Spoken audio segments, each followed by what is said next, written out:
Salut Monsieur Matthew.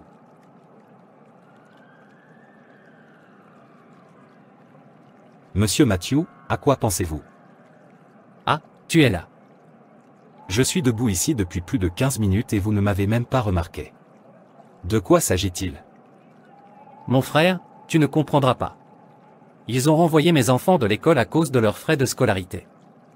Le loyer de ma maison est sur le point d'expirer. Au moment où je vous parle, je n'ai pas d'argent. Même l'alimentation est un problème.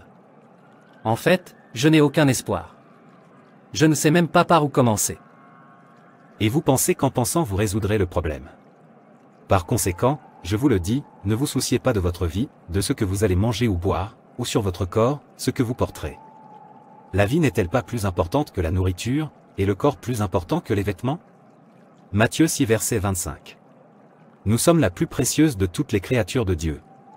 Dans tout ce à quoi nous sommes confrontés dans ce monde, nous pouvons faire confiance à Dieu, même dans les mauvais moments. Regardez les oiseaux du ciel. Ils ne sèment, ne moissonnent ni ne stockent dans des greniers, et pourtant votre Père céleste les nourrit. N'êtes-vous pas beaucoup plus précieux qu'eux?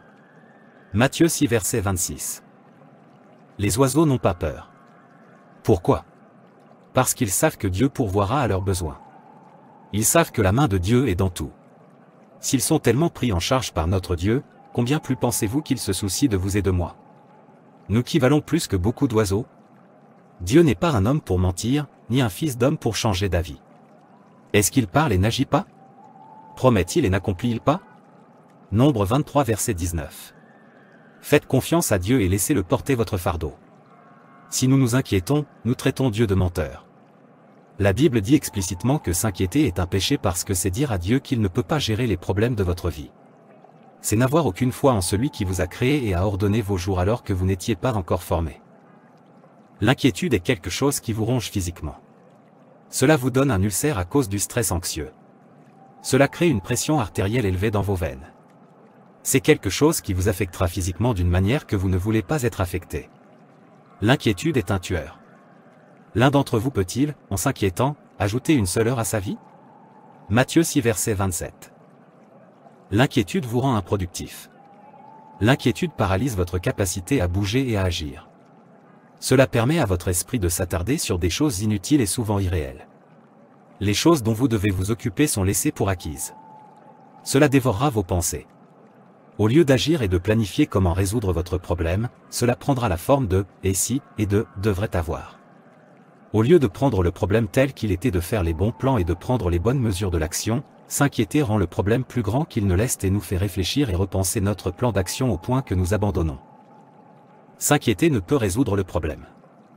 Même si vous prenez 10 ans à vous inquiéter, cela ne pourra jamais le résoudre pour vous. En fait, au lieu de le résoudre, cela va aggraver le problème.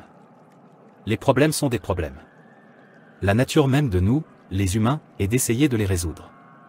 Il y aura toujours des problèmes dans la vie. Ce qui arrivera, arrivera.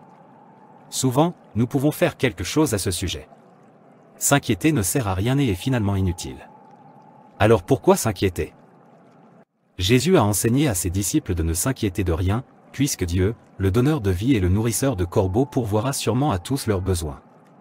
En tant que croyant, vous ne pouvez pas être comparé aux innombrables couvées de corbeaux réunis. Un enfant de Dieu appartient à Dieu de deux manières, par création et par rédemption. Dieu vous a créé avec un but spécial pour accomplir des projets spécifiques pour lui dans cette vie.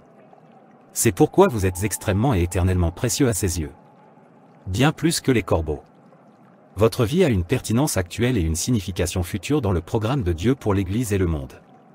Dieu n'échouera jamais ni ne décevra ses enfants.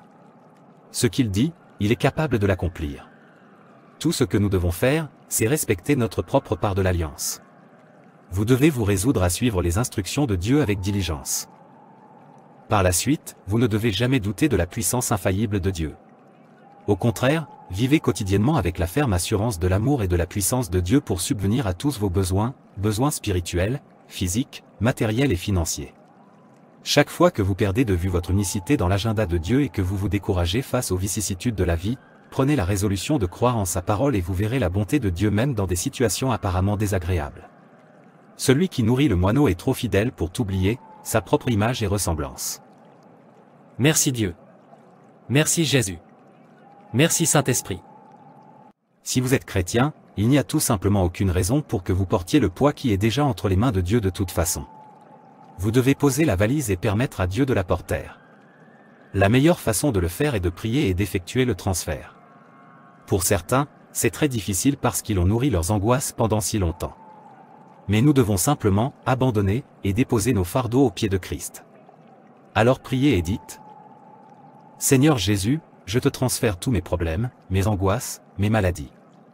Je refuse d'accepter son poids sur mon cœur et mon esprit. Je cède, je pose ma valise pour que tu t'en occupes comme tu veux, et je m'en tiendrai à ta décision. Amen. Je crois qu'en tant que chrétien, il doit y avoir un transfert de nos problèmes de nos épaules vers Dieu. Ce transfert doit être fait consciemment et quotidiennement.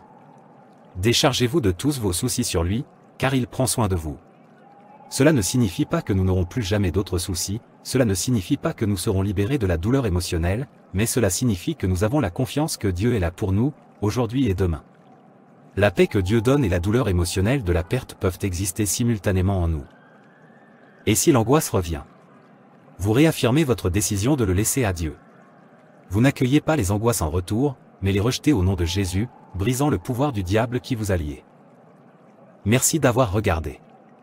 Et s'il vous plaît, abonnez-vous, aimez et partagez, que Dieu vous bénisse.